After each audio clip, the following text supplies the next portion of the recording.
Bayangkan sebuah dunia yang sangat berbeda, dunia yang tertutup salju tebal, di mana suhu membeku, laut beku, dan ekosistem yang kita kenal perlahan berubah.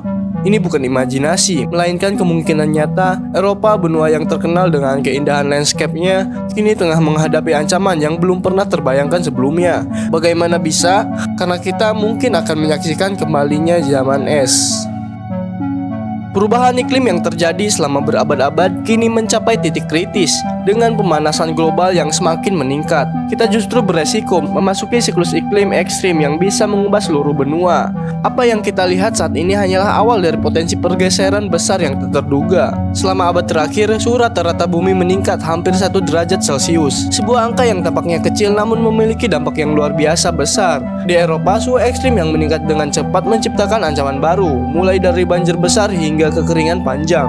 Perubahan iklim ini bukan hanya ancaman masa depan, itu adalah kenyataan yang sudah kita hadapi sekarang. Yang lebih mengkhawatirkan, peningkatan suhu ini biasa mengarah pada skenario yang lebih mengerikan, kembalinya ke zaman es.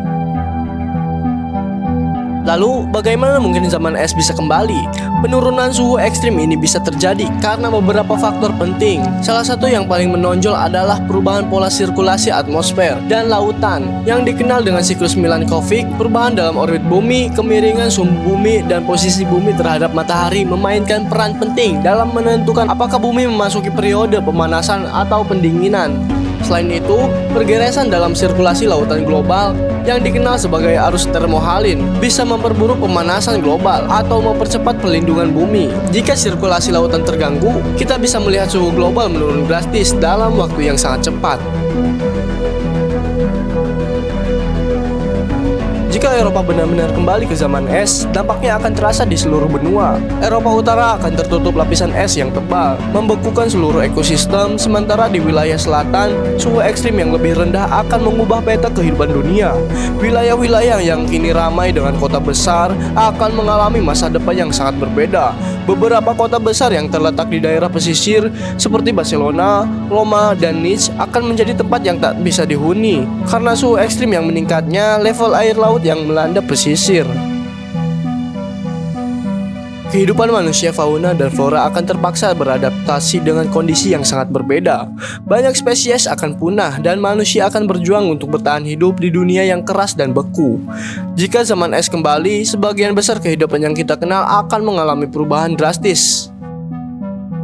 Kita berbicara tentang dunia yang sangat berbeda, di mana suhu yang ekstrim, makanan yang terbatas, dan tempat tinggal yang sulit dijangkau akan menjadi kenyataan. Hewan-hewan yang kini mendiami Eropa akan berhadapan dengan habitat yang keras.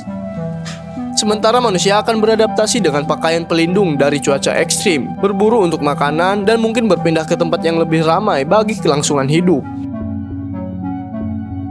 Pada saat yang sama, flora akan beradaptasi dengan kondisi suhu yang sangat rendah, di mana hanya tanaman tertentu yang dapat bertahan. Dalam dunia yang terbalik ini, kehidupan manusia akan sangat bergantung pada kemampuan mereka untuk beradaptasi dengan iklim ekstrim.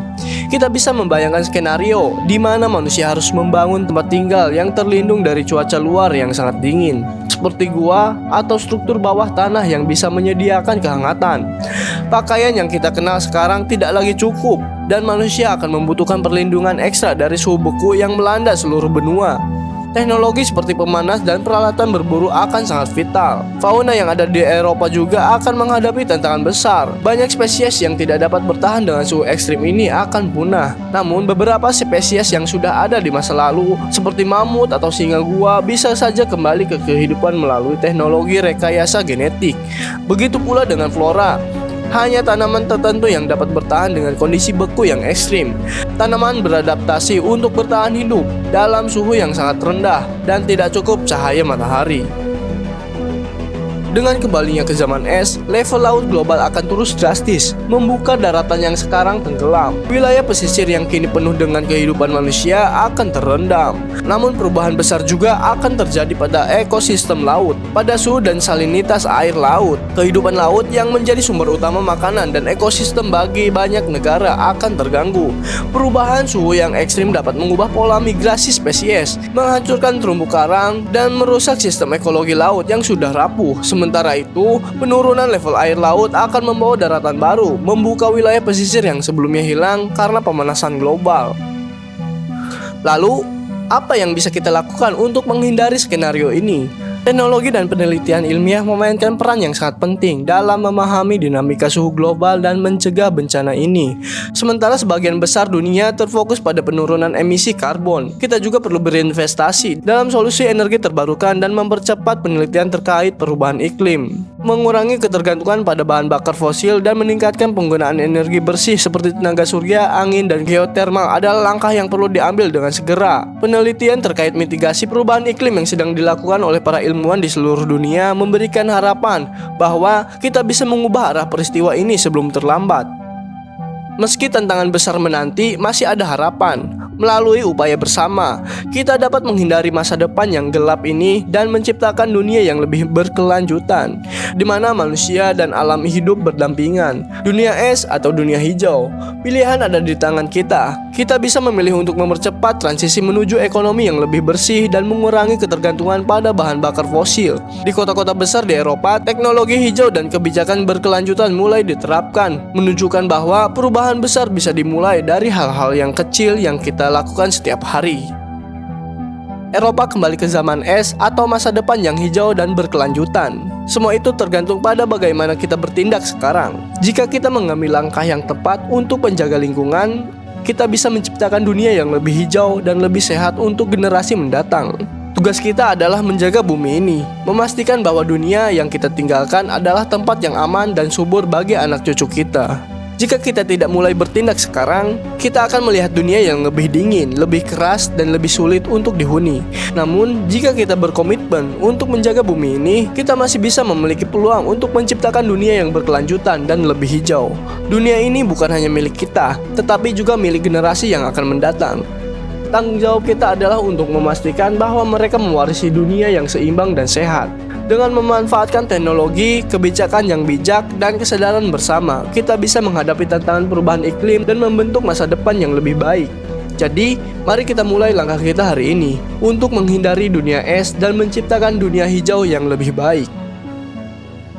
Buanglah sampah pada tempatnya. Oke guys, mungkin videonya kali ini segitu aja. Semoga penjelasan ini bisa lebih bermanfaat bagi kalian semua. Buat kalian yang suka video ini, tolong subscribe, like, dan komen juga. Share ke teman-teman kalian atau grup-grup kalian, grup keluarga lah, atau grup nenek buyut lah, atau grup apalah ya, grup bola dan sebagainya, grup hobi dan sebagainya, grup sekolah dan sebagainya. Silahkan share ya, sebanyak-banyaknya. Dan share kalian itu sangat bermanfaat untuk channel ini, untuk kedepannya, biar makin berkembang dan bisa bikin saya semangat terus untuk membuat konten-konten yang bermanfaat ini dan pengetahuan tentunya untuk kita sendiri, untuk siapa ya, untuk kita semua. Jadi buat kalian, terima kasih yang udah support channel ini, dan saya Mimin dari Aula Editor. Sampai jumpa di next video dan salam sehat selalu. Bye. Assalamualaikum warahmatullahi wabarakatuh.